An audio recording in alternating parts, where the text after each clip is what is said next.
अब इस यूनिट का लास्ट टॉपिक हम लोग कवर करने वाले हैं जो कि है साइबर रेगुलेशन एपिलेट ट्राइब्यूनल। तो मैंने इंफॉर्मेशन टेक्नोलॉजी एक्ट जब पढ़ाया था तो मैंने बताया भी था कि इंफॉर्मेशन टेक्नोलॉजी एक्ट के अंदर बहुत सारे प्रोविजन दिए गए कि आप एक ऐसी कमेटी बनाओ जहां लोगों के ग्रीवेंसेस सॉल्व हों।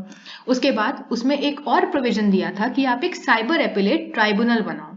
तो जो भी मेरे वहां पर जो भी मेरे कोऑर्डिनेटर्स थे या फिर जो भी लोग थे, जो भी अपना जो डिसीजन थे, जो भी लोगों के जो भी प्रॉब्लम्स थी साइबर क्राइम से रिलेटेड, अगर उनकी प्रॉब्लम्स वहां पर सॉल्व नहीं होती थी, इंफॉर्मेशन टेक्नोलॉजी एक्ट के अंदर जो भी लोग थे वहां पर इन्वॉल्व, उन अथॉरिटीज से अगर आपकी प्रॉब्लम नहीं सॉल्व हो रही है तो आप अपनी अपील इन ट्राइब्यूनल्स के पास ला सकते हो। ये ट्राइब्यूनल्स आपके बेसिकली जो प्रॉब्लम्स हैं उनका सोल्यूशन देंगे, और अगर आपको इनकी प्रॉब्लम का जो भी ये सोल्यूशन देते हैं वहां से भी आप सेटिस्फाइड नहीं हो तो उस केस में मैंने बताया भी था कि आप सिर्फ हाई कोर्ट में ही जा सकते हो अपील के लिए। ठीक है, तो वही मेरा साइबर रेगुलेशन एपिलेट ट्राइब्यूनल है, एक ऐसा ट्राइब्यूनल जो लोगों की प्रॉब्लम को सॉल्व करे। एपिलेट क्यों? क्योंकि लोग उस पर अपनी अपील दे सकते हैं लाके। और साइबर क्यों? क्योंकि ये साइबर क्राइम से रिलेटेड है। ठीक है, so cyber appellate tribunal has been established under the information technology act under the aegis of controller of certifying authorities। तो मैंने बताया कि इंफॉर्मेशन टेक्नोलॉजी एक्ट के तहत इस ट्राइब्यूनल का एस्टैब्लिशमेंट हुआ। It has the statutory authority to examine the correctness, legality और प्रोप्राइटी ऑफ द डिसीजन और ऑर्डर पास। तो इसके अंदर क्या होगा, ये जो ट्राइब्यूनल्स है मैंने बताया भी था कि इस ट्राइब्यूनल का काम क्या होता है, कोई भी ऑर्डर पास है, कोई भी डिसीजन पास है, उसकी लीगैलिटी को चेक करना, उसकी करेक्टनेस को चेक करना ही मेरा इसका काम है। तो बेसिकली इस ट्राइब्यूनल का काम भी यही है। The central government notifies and establishes appellate tribunal called Cyber Regulation Appellate Tribunal.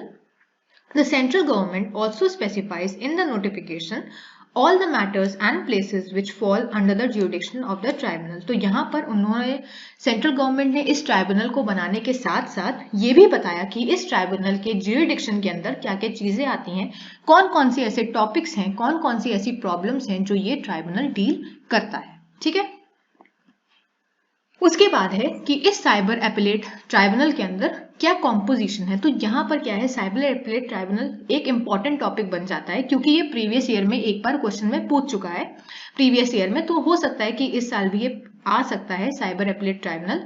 तो इसमें मेन आता है कि इसको डिफाइन करिए, साथ ही साथ इसकी कॉम्पोजिशन बताइए, इसकी पावर बताइए। तो साइबर एपिलेट ट्राइब्यूनल से रिलेटेड जो भी क्वेश्चन है वो मैं यहाँ पर आप लोग को समझा दूंगी। सबसे पहला क्वेश्चन आता है कि इसकी कॉम्पोजिशन क्या है, साइबर एपिलेट ट्राइब्यूनल में कौन कौन लोग प्रेजेंट होते हैं, और ये चीज कहां पर मेंशन है, ये सेक्शन 49 में मेंशन है। So the central government appoints only one person in a tribunal, the presiding officer of the cyber appellate tribunal. तो बेसिकली इस ट्राइब्यूनल के अंदर सिर्फ एक पर्सन होता है।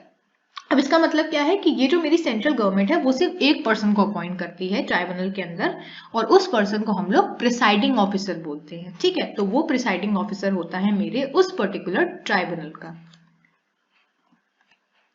अब ये जो एक पर्सन है जो कि ट्राइब्यूनल का प्रिसाइडिंग ऑफिसर बन रहा है, इसकी क्या क्या क्वालिफिकेशंस होंगी कि ये अपॉइंट हो जाए एज अ प्रिसाइडिंग ऑफिसर, और ये कहां पर मेंशन है, ये मेंशन है मेरा सेक्शन 50 में। तो देखते हैं, a person is considered qualified for the appointment as the presiding officer of the tribunal if he has the qualification of the judge of a high court। तो अगर वो हाई कोर्ट का जज है तो उस केस में, या फिर रह चुका है तो उस केस पे वो यहाँ पर प्रिसाइडिंग ऑफिसर बन सकता है। नेक्स्ट है मेरा, he is or was the member of Indian legal service and holds or has held a post in grade 1 of that service for at least 3 years। तो बेसिकली यहाँ पर ये बताया गया है कि जो इंडिया की लीगल सर्विस है, अगर ये जो मेंबर है, अगर ये जो पर्सन है वो यहाँ वहां का मेंबर था या फिर अभी भी मेंबर है, या फिर हो सकता है कि उसने एज अ ग्रेड 1 ऑफिसर की तरह वहां पर काम किया है, उसकी कोई पोस्ट है, वो भी कम से कम 3 साल तक उसको वहां पर एज अ पोस्ट में काम करना चाहिए, वो भी ग्रेड 1 पोस्ट में, तो उस केस में ये यहाँ पर एलिजिबल हो जाते हैं। ठीक है, तो ये दोनों मेरी क्वालिफिकेशंस थी मेरे किसी भी पर्सन को प्रिसाइडिंग ऑफिसर बनने की। उसके बाद आता है कि ये जो प्रिसाइडिंग ऑफिसर है इसका टर्म ऑफ ऑफिस कितना है, ये मेरा मेंशन है सेक्शन 51 में। So the term of office of the presiding officer of a cyber appellate tribunal is 5 years. तो नॉर्मल केसेस में ये 5 साल होता है from the date of entering the office और until he attains the age of 65 whichever is earlier. तो basically जो यहाँ पर टर्म ऑफ ऑफिस होता है वो 5 years होता है. जैसे ही वो ऑफिस में एंटर करते हैं उनको उनकी पोस्ट मिल जाती है या फिर जब तक वो 65 एज को अटेन नहीं कर जाते. अब हो सकता है ये जो 5 साल का टाइम है ये कम हो या फिर 65 years का टाइम कम हो. जो भी टाइम कम होता है उस हिसाब से इनका टर्म ऑफ ऑफिस खत्म हो जाता है. ठीक है. नेक्स्ट है मेरा फिलिंग अप ऑफ वैकेंसीज जो कि मेंशन है सेक्शन 53 में.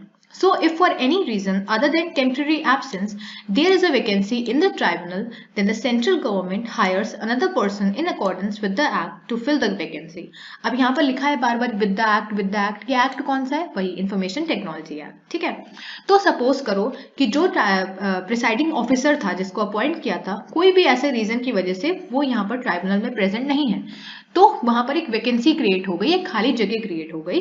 तो इस खाली जगह को भरने के लिए जो सेंट्रल गवर्नमेंट है वो एक दूसरे पर्सन को हायर कर देती है और ये जो सारे इसमें क्वालिफिकेशंस हैं, सारी चीजें हैं अपॉइंटमेंट की, वो किससे होती हैं? वो उस एक्ट के अकॉर्डिंग होती हैं. ठीक है. Further the proceedings continue before the tribunal from the stage eight which vacancy is filled. और यहाँ पर प्रोसीडिंग चलती रहती हैं जैसे वो नॉर्मल तरीके से चलती हैं. ठीक है. अब मेरा लास्ट टॉपिक आता है कि प्रोसीजर क्या है और पावर क्या है मेरी, मतलब बेसिकली यहाँ पर पावर्स क्या है मेरी साइबर एपिलेट ट्राइब्यूनल की, जो कि मेंशन है मेरी सेक्शन 58 में. So the Code of Civil Procedure 1908 does not bind the Cyber Appellate Tribunal. However, the principles of natural justice guide it and it is subject to other provisions of the Act. The tribunal has the power to regulate its own procedure. तो basically जो मेरा civil procedure है जिसका एक पूरा एक code बना रखा है 1908 के अंडर, वो मेरी साइबर एपिलेट ट्राइब्यूनल को बाइंड नहीं करती है, वो बांधती नहीं है कि आप ये पर्टिकुलर प्रोसीजर यूज करो लोगों को जस्टिस प्रोवाइड करने के लिए, लोगों को जजमेंट देने के लिए. यहाँ पर इस ट्राइब्यूनल पे किसी भी तरह की बाउंडेशन नहीं है, वो अपना प्रोसीजर जो है लोगों को जस्टिस प्रोवाइड करने का वो यहाँ पर वो चूज कर सकते हैं. In order to discharge its function efficiently, the tribunal has the same power as vested in a civil court under the Code of Civil Procedure 1908 while trying a suit in following matters. तो basically इस tribunal का जो भी इनके functions हैं, जो भी justice provide करने का जो भी इनके फंक्शंस हैं, उस फंक्शन को सही से परफॉर्म करने के लिए, एफिशिएंटली परफॉर्म करने के लिए इस ट्राइब्यूनल को उतनी ही पावर दी गई है जितनी पावर मेरी सिविल कोर्ट के पास होती है. मतलब साइबर एपिलेट ट्राइब्यूनल के पास जो पावर है वही पावर मेरी सिविल कोर्ट के पास होंगी. ठीक है. और कौन कौन से मैटर पे ये पावर्स उनके पास होती हैं? जैसे कि summoning and enforcing the attendance of any person and examining him under oath. तो किसी भी पर्सन की जो अटेंडेंस है उसको पूरा मॉनिटर करना, उसको इन्फोर्स करना या फिर उस पर्सन को समन करना, और ऐसा पर्सन जो कि ओथ के अंदर है. जो ओथ क्या होती है? जो भी हम शपथ लेते हैं वो. ठीक है. उसके बाद है ensuring the availability of required document और इलेक्ट्रॉनिक रिकॉर्ड.